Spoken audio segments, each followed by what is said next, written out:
Hey, Chief. Hey, sirs. What do you want to talk about this time? So today I want to talk about the DC Extended Universe and why it failed. Okay, well, let's talk. That's more of a fun topic. Okay, let's talk about that.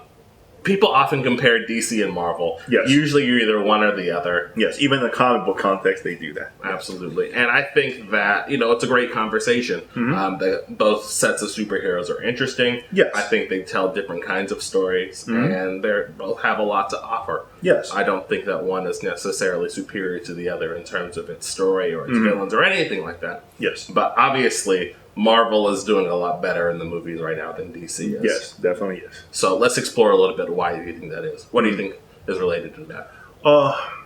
I think the problem was that, like a lot of people has pointed out, that DC was too quick to try to implement their ideas, try to get too many heroes into one movie without having a previous established movie to kind of move them along. Makes sense. Get people familiarized with them. But I will always make a counter argument to that too, as well. Mainly because DC characters has existed in the pop culture consciousness far more than Marvel characters. Yes. Because we have Superman starting out as a radio show, even in the late 30s, early 40s. Sure. And then you have Batman came along in the 60s, and then even the Christopher Reeve Superman in the late 70s. So these characters have existed much longer, and then a lot of kids grow up with Justice League and Super Friends shows too. In separate generation know these characters. Right. Teen Titans being another one. Sure. The cartoon. So I don't even think that's the biggest problem. Well, here's how I think about that specific issue. For me, it's not that these characters haven't existed long enough. It's how did these characters exist inside the same universe and this continuity? In a way, but like I said, I don't even think that's that hard to pull off. I just think the main issue comes from their storytelling is very murky. Sure. There's a lot of things you kind of, because I think that's also because of what we mentioned. They were bogged down by the previous versions. Everyone sees Superman and Batman a certain way, and then how they're presented in Batman versus Superman was completely against the way people kind of knew these characters, familiar with these characters. Sure. Yeah. So that's kind of what we mentioned before, how it goes against the emotions of people right away. It hit them like a like a right hook. Well, I think the initial motivation of why Batman wanted to fight Superman made a lot of sense to me. Yes. I think that was right in line with how Batman thinks and how he feels. And sort of that mindset, I think, really did set up an interesting confrontation. Yes. But the real issue was how it escalated, in my opinion. Yes. And then how it resolved itself. Yeah. Ultimately, those were the big issues surrounding it. And then there were a few casting issues and errors. Yeah. They were too, like I said, they were too quick to want to get ideas across. Let's take it piece by piece. Sure. Yeah.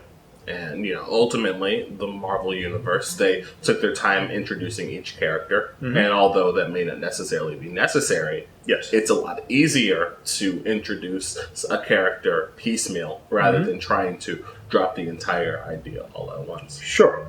But Marvel, I think, had the luxury to do that. Because what it is they didn't even know if they were going to be able to get to the Avengers very early. Right, it was an accident. It was a planned accident. Sure. They knew they want to go in that direction, but I think even when they were doing this, they kind of go, "Ooh, are we going to get there?" Because you could easily, of course, the first Iron Man came out was very successful, but easily you could have Captain America or Thor and the Hulk movie doing like horribly in the box office, and then what are you going to do at that point? Right. Yeah. So I think they were very lucky early on to be very careful, in treading that very fine line to get these individual movies out piece by piece, to build up the audience excitement, to give them something they can latch on, emotionally. So when they implemented it, it was more like, this is finally happening. Yes. I think DC were going for that, it's finally happening effect right off the bat. It's not impossible. It's not like they can't do that. But I think but what they presented was going against people's familiarity with these characters. Yes. And that even was done very, very wrong. Even the Man of Steel movie with Henry Cavill, where you at the end you presented Superman killing General Zod, and I think that was what a lot of people were against. Sure, there's always the argument between fans that says, well, Superman has killed before. Yes, but you do not want to put it into a movie where you take your little kids to, and Superman violently breaks somebody's neck like that. That was the wrong way to execute that idea. Sure. So even right off that was done wrong. And instead of like, okay, what do we do, and maybe do a second Superman movie to try to get him back on track? Because I remember hearing discussion saying, okay, we have Superman kill, but in the process, it realizes why killing is wrong. So we do that as a dominant theme. The second one, that's why he adopted a code of not killing. Great, you could do that. We didn't get that second movie. Yes, and we just jumped into Superman versus Batman, and almost ignoring some of the stuff that came before. I'd agree. Once again, first you hit people with the wrong emotion in Man of Steel, then they're already starting to maybe even say, okay, let's see where it goes with this. You hit them again by not telling them, giving them that aspect that they want. Sure, and that part. A big part of that too was the production. Sorry, not the production, but the marketing of that movie. They showed way too much in the trailer.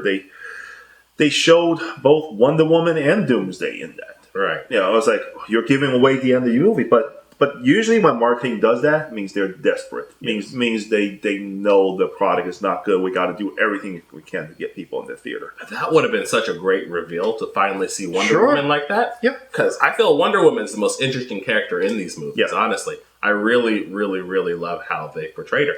Well, I think that also comes from the fact that they were trying to beat Marvel to the punch by getting the first female superhero out there. Sure. Once again, you're too eager to kind of, not for the right reason, just to beat off competition, and you ruin your own surprise. Sure. So that was another misstep. There were just so many missteps along the way to want to implement this big grand idea.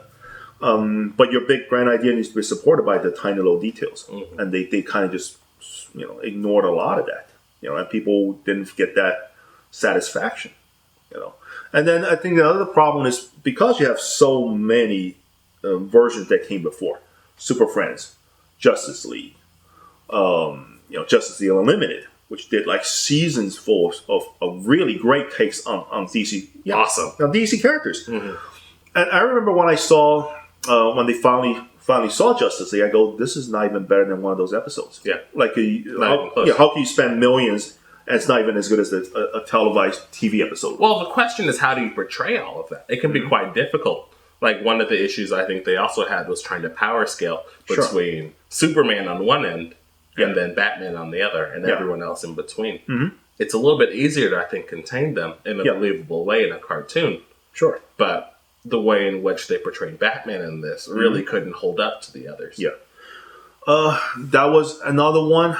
I think the problem is just the loss of focus. If you ask anybody who's seen Superman versus Batman, ask them what is the focus of the movie, they would say, "Yeah, Superman versus Batman." But was that really at the end? At the end, it was just like a big crazy showdown of everybody getting in there to fight Doomsday. So it went from Superman versus Batman to the death of Superman, but not quite. But what are you trying to deliver? What's your central idea? You lost your central idea. Justice League was the same thing. Do we bring back Superman or do we fight off this villain that is coming? This great big villain. And you have two dominant ideas and neither one of them is strong enough.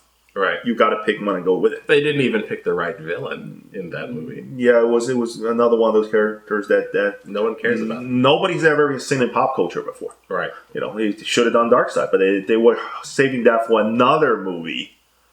And now you missed your chance. So it's like I said, they're too eager to try to do bigger, right? And not try to say, okay, let's just take our steps.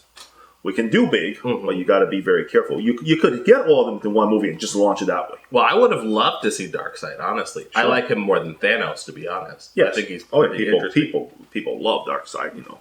Far more well established in the pop culture consciousness. Yes. Because remember when Thanos came out, there were articles that came out like, "Who's that purple guy at the end of the first Avenger?" Like, people didn't know. Or Darkseid came out was even first featured like Super Friends cartoon. He showed up. So it's always kind of strange to see how DC didn't, or Warner Brothers didn't leverage all these goodwills and memories of the people and really utilize that. Yeah. But decided to go against that. Mm-hmm. Which I think is the biggest mistake why it failed. Well, if they were going to make a different plan for how they're going to do it, they should have fully committed to it instead of taking half measures. I think they were fully committed to it. No, I'm not. Okay, let me rephrase that. What I mean is making a hybrid plan. So doing parts as if they had planning as if they had spent all this time building up the story, but then sort of rushing other parts. Yes. If you're going to rush everything, put all of your best content in the first movie. Sure, and then really make sure it's all good.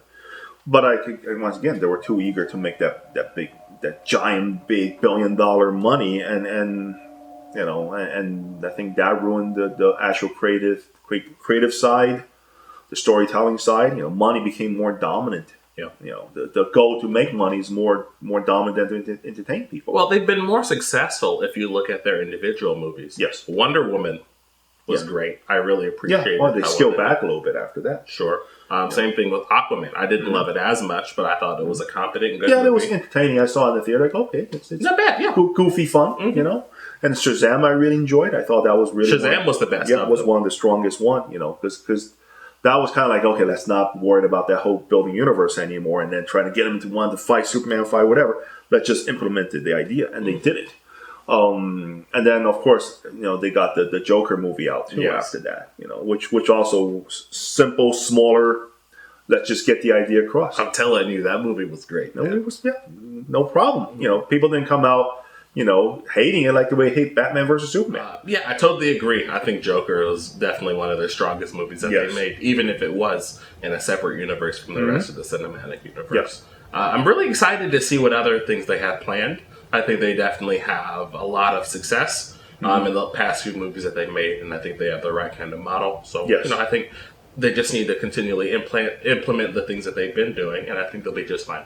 Yeah, I mean, the upcoming Wonder Woman movie being one of them.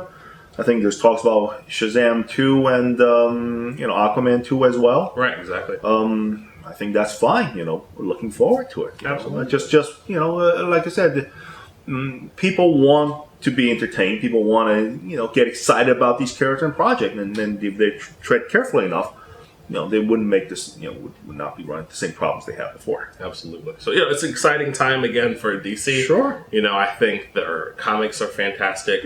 I think their cartoons are very interesting. Yes. And similarly, too, I think the movies will continually begin to rival Marvel, where Marvel's on the decline. DC, I think, has a lot of Marvel may go into that, because Marvel already, hit the height with their the two-part Infinity War saga. It really is. You really have nowhere to go but to go down a little bit. Right. It'll take some time to start building back up again. And so I think this is the perfect time for DC to continually start to make those moves. Yeah, keep following through on those goodwills and pump out a few strong projects.